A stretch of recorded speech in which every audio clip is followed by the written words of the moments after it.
Yes सुरू yes नमस्कार सर्व पत्रकार मित्रांचं मी महाराष्ट्र नवनिर्माण सेना म्हणणार नाही, ते बरेच वर्ष माझ्या तोंडात आहे, परंतु तुमचं सर्वांचं मी स्वागत करतो। खरं तर आपल्याला ह्या ठिकाणी तात्काळ किंवा लगेच आपल्याला या ठिकाणी बोलण्याचं कारणच तसं आहे। काल आजच आता थोड्या वेळापूर्वी सोशल मीडियावरती माझ्या आणि सगळे जिल्हाध्यक्ष संतोषजी नलावडे, अविनाशजी सौंदळकर आणि सुबोधजी जाधव रायगड रत्नागिरी जिल्हाध्यक्षांची पक्षातनं हकालपट्टी करण्यासंदर्भातलं किंवा बडतर्फ करण्यासंदर्भातलं पत्र मी वाचलं। खरं तर अतिशय मला दुःख झालं या सगळ्या गोष्टीचं। खरं तर हे पत्र माझ्यासमोर आहे। माझ्या 20 वर्षाच्या निष्ठेचं सर्टिफिकेट आहे। गेली 20 वर्ष आणि त्यापूर्वी विद्यार्थी सेनेमध्ये 12 वर्षाचं 30 वर्ष आयुष्याची मी सन्माननीय राजसाहेब ठाकरे यांच्या चरणी या ठिकाणी अर्पण केली होती।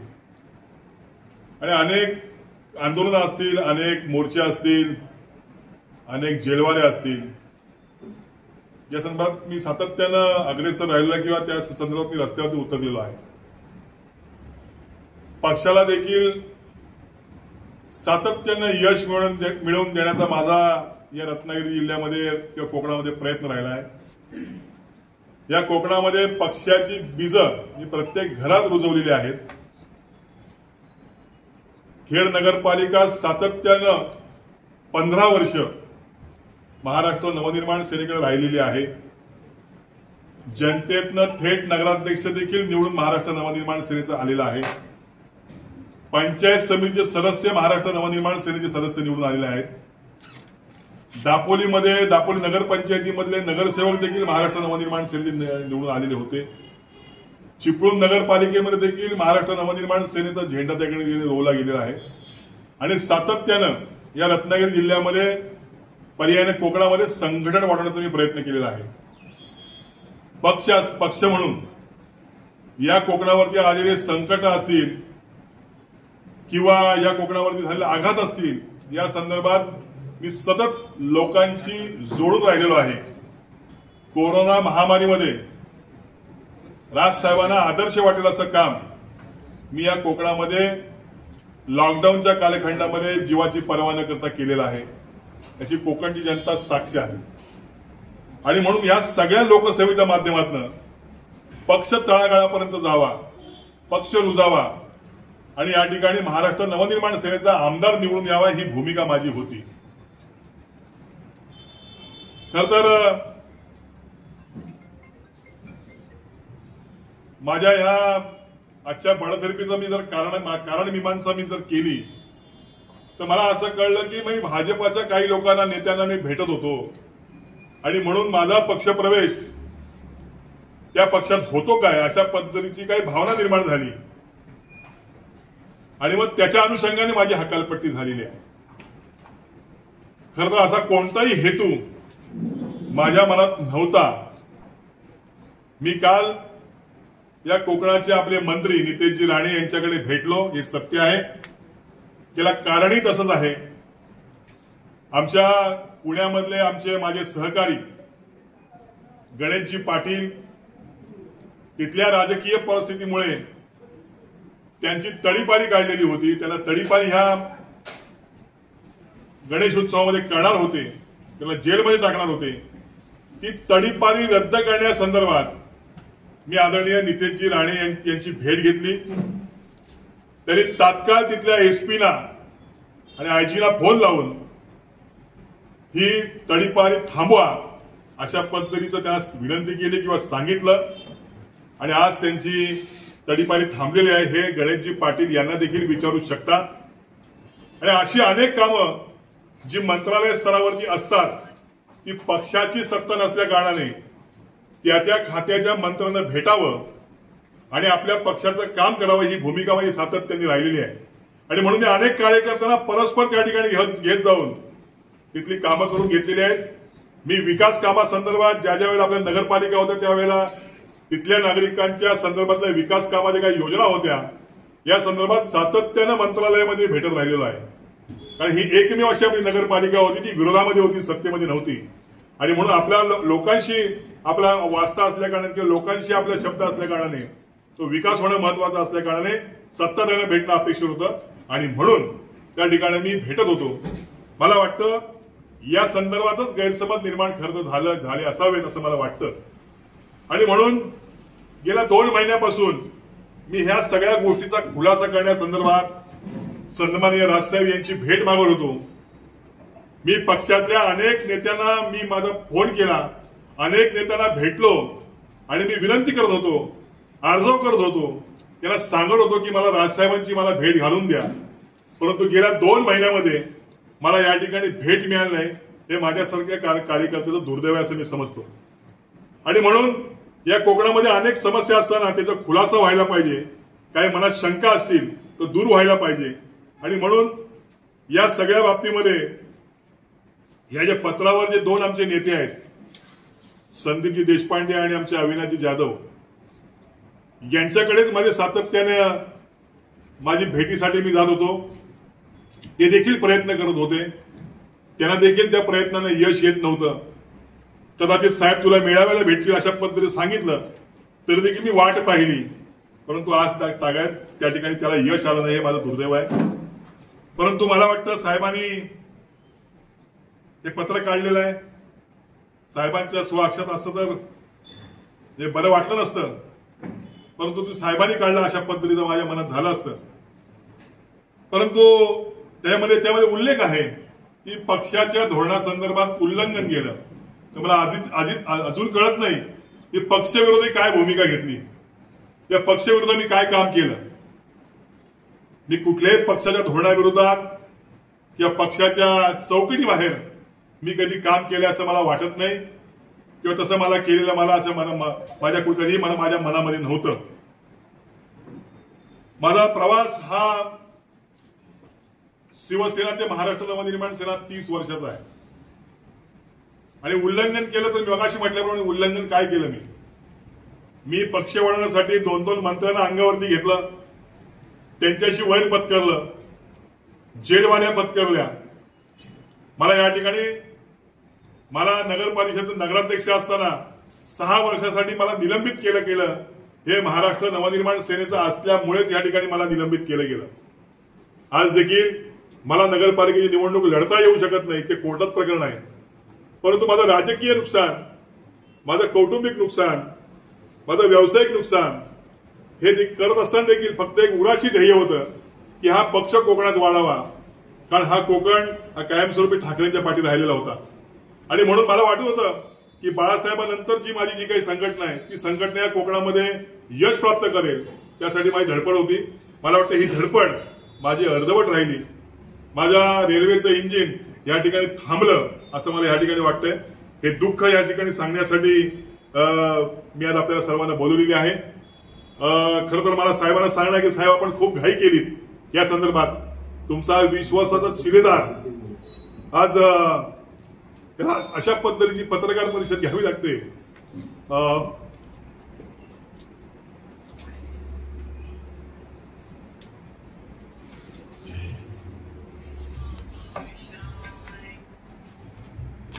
याचं वाईट वाटत आहे, परंतु आलेल्या प्रसंगाला तोंड द्यायचं हे राजसाहेबांनी आम्हाला शिकवलेलं आहे. आणि म्हणून मी आलेल्या प्रसंगाला धीरानं तोंड देईन. एक मला या ठिकाणी सांगावं असं वाटतं की हे सगळे माझे सहकारी आज माझ्या बरोबरती आहेत. ज्यांना मी घडवलंय, ज्यांना मी ह्या राजकारणामध्ये आणलंय, हे सगळे सहकारी आज माझ्या बरोबरती आहेत. याचा मला सर्वस्वी आनंद आहे. परंतु राजसाहेब तुम्ही कालही मनात होतात, आजही आहात आणि भविष्यात देखील मनात राहाल असं या ठिकाणी सांगतो. धन्यवाद. की म्हणजे नेमकं काय करण्यात आलं नाही, त्याला कदाचित यश आलं नसेल माझी आणि साहेबांची भेट घडवून देण्यामध्ये, असं मला या ठिकाणी वाटतंय. काल आम्ही या कामासंदर्भात मुंबईत गेल्यानंतर त्यांचा मला फोन आला होता की तुला साहेबांनी उद्या भेटायला बोलवले, परंतु गणेश उत्सवाची धामधूम असल्यामुळे किंवा घोडदौड असल्यामुळे किंवा घरी प्रतिष्ठापना असल्यामुळे मी म्हणत होतो की बा प्रतिष्ठापना झाल्यानंतर 1-2 दिवसानंतर भेटतो, अशा पद्धतीचं मी त्यांना त्या ठिकाणी सांगितलं. परंतु आज हे पत्र बघितल्यानंतर धक्का बसला. कदाचित त्या दोन्ही नेत्यांचे या ठिकाणी प्रयत्न अपुरे ठरले असतील असं मला या ठिकाणी वाटतंय. आज मला आणखीन एक दुःख या ठिकाणी मला दुःख वाटतं की बाबा गेल्या 30 वर्ष आपण पक्ष म्हणून एका कुटुंबाशी आपण जोडलो गेलो होतो आणि कुटुंब म्हणूनच आम्ही या ठिकाणी वावरत होतो. माझे जास्त संबंध हे अविनाश जाधव असतील, संदीप देशपांडे असतील, आमचा दिलीप बापू धोत्रे असतील, प्रकाशजी महाजन असतील, आमचा राजू दादा असेल, अभिजित पानसे असतील, आमचे अविनाश अभ्यंकर असतील किंवा माझे सगळे आमचे हाटे साहेब असतील किंवा सचिन असेल मोरे, या सर्वांशी अतिशय चांगले कौटुंबिक माझे नाती तयार झाली होती. आणि असंख्य महाराष्ट्र सैनिक आहेत जे माझ्या महाराष्ट्रामध्ये काम करतात, यांच्याशी कौटुंबिक संबंध माझे निर्माण झाले होते. मला वाटतं आजच्या या पत्रामुळे ते या ठिकाणी ब्रेक झाले आणि हे कुटुंबामध्ये कुठेतरी दरार पडल्यासारखं झालं. परंतु माझे हे कौटुंबिक संबंध प्रसंगानुरूप किंवा प्रसंगाच्या बाबतीमध्ये हे कायमस्वरूपी राहतील असं मी महाराष्ट्र सैनिकांना या ठिकाणी आश्वस्त करतो. धन्यवाद. साहेब तुमच्या समोर साहेब आता काही दिवसांपासून आपण भाजपमध्ये जाणार अशी चर्चा जी आहे ही सोशल माध्यमावरती आहे आणि एका बाजूला ही आपल्यावरती झालेली कारवाई. आता आपलं पुढचं जे पाऊल आहे राजकीय क्षेत्रातलं ते कसं असणार आहे? बघा, आजचं हे पत्र पाहून या ठिकाणी धक्का बसलेला आहे, कारण असं पत्र मला कधीच अपेक्षित नव्हतं. आता आज पक्षातनं आम्हाला बडतर्फ केलेला आहे. आम्ही राजकीय जीवनामध्ये आणि सामाजिक जीवनामध्ये वावरणारे सगळी मंडळी आहोत. त्यामुळे आम्ही घेतलेल्या हातातले शिवधनुष्य आम्ही हे काय अर्धवट या ठिकाणी ठेवणार नाही. आमचा संबंध किंवा संपर्क किंवा आमचा थेट असलेल्या लोकांशी जिव्हाळ्याचे संबंध, यामुळे पुढील वाटचाल आम्हाला ठरवावी लागेल. त्या बाबतीमध्ये कुठलाही निर्णय किंवा कुठलाही विचार मनामध्ये आम्ही केलेला नाही, परंतु आजपासून तो विचार करण्याची आम्हाला तो विचार करावा लागेल अशी परिस्थिती निर्माण झाली आहे. त्यामुळे काही विचार या ठिकाणी मनामध्ये असेल किंवा काही निर्णय घ्यायचा असेल, नक्कीच तुमच्यासारख्या सगळ्या सहकार्यांना या ठिकाणी मी बोलवीन आणि या ठिकाणी तुम्हाला तो निर्णय आणि दिशा या ठिकाणी सांगेन. साहेब, कोकणातलं ठाणे वाघ म्हणून आपल्याकडे पाहिलं जातं. सर्वच पूर्ण महाराष्ट्राला तुमचा चेहरा परिचित आहे. काही दिवसांपूर्वी आपल्याला उदय सामंत असतील किंवा एकनाथ शिंदेच्या गटाने सुद्धा आपल्याला ऑफर दिली. तुम्हाला उभाटाकडून सुद्धा ऑफर आहे. म्हणजे सर्वच मोठ्या राजकीय पक्षाकडून तुम्हाला ऑफर आहे. आता भाजपकडून सुद्धा असं सांगितलं जाते की एक नवीन चेहरा मिळण्यासाठी प्रयत्न केला जातोय. तर एकंदरीत काय नेमकं म्हणजे ठोस कशी आपली पाऊल असणार आहे? बघा, प्रत्येक पक्षाला प्रत्येक संघटनेला काम करणारा कार्यकर्ता हवा असतो. त्या पद्धतीच्या त्यांच्या स्टेटमेंट होत्या, त्या पद्धतीचं त्यांचं ते म्हणणं होतं. मी देखील पक्षीय वाटचालीमध्ये काम करताना माझ्या पक्षामध्ये पलीकडच्या पक्षातला चांगला कार्यकर्ता यावा ही माझी भूमिका असायची. त्यामुळे मी त्यांना भेटत असायचो. परंतु सगळेच प्रयत्न काही यशस्वी ठरत नसायचे. तसेच काहीसे प्रयत्न इतर पक्षांकडनं देखील झाले, परंतु असा कुठलाच मनामध्ये माझे विचार नसताना आज अशा पद्धतीचं संकट माझ्यासमोर येऊन उभं राहिलेलं आहे. परंतु या संकटातनं मी पुन्हा फिनिक्स पक्षासारखा उभा राहील अशी मला या ठिकाणी खात्री आहे. पण वैभव खेडेकर नाराज असल्याच्या बातम्या याच्या आधीही सातत्याने येत होत्या. त्यावेळेला तुमची राज ठाकरेंची भेट झाली होती का? कारण एकदा तुम्हाला बोलवलं होतं. त्या संदर्भात सांगतो की ह्या गेल्या 2 महिन्यामध्ये माझी आणि साहेबांची भेट झालेली नाही. मी प्रयत्न करत होतो, परंतु भेट झाली नाही. कदाचित ती झाली असती तर मला वाटतं आज अशा पद्धतीने त्यांना पत्र काढावं लागलं नसतं. साहेब, ही भेट होऊ नये म्हणून तुमच्या पक्षातले कार्यकर्ते काय पद्धतीकडून हे प्रयत्न करू होते असं काय मी म्हणणार नाही. मी असं काय म्हणणार नाही की आता मी या पक्षापासून वेगळा झालोय म्हणून मी कोणाला काही बोलीन किंवा कोणाला काही असं नाही. परंतु 20 वर्ष मी संघटनेशी निगडीत राहिलेलो आहे आणि 30 वर्ष मी साहेबांच्या बरोबर होतो. माझ्यासारख्यावरती अशी परिस्थिती येऊ शकते तर बाकी कार्यकर्त्यांनी आत्मपरीक्षण करण्याची गरज आहे. साहेब, आज तुम्हाला तुम्ही आणली खेळीची मनसेची आणि असं असताना तुम्हाला राज ठाकरेंनी भेट दिली नाही, काय सांगा? याचंच मला आश्चर्य आहे, मला का भेट दिली नाही, माझा अपराध नेमका काय होता हेच मला कळलं नाही. पक्षीय वाटचालीमध्ये 365 दिवस ऊन वारा पाऊस मी सतत लोकसंपर्कात, सतत राजकीय पटलावर असायचो. मला कोणी हाक मारली तरी मी धावत जाणारा कार्यकर्ता होतो. मला वाटतं या सगळ्यामध्ये असं काय घडलं होतं की मला वेळ मिळाला नाही, हे माझं मी दुर्दैव समजतो. परंतु आता ही घटना किंवा ही जी गोष्ट झालेली आहे ती नाकारता येत नाही. आता हे सगळं स्वीकारून मला पुढे जायचं आहे, त्यासाठी मी माझा प्रयत्न राहील. साहेब, किती दिवसात पुढचा निर्णय आपला होईल?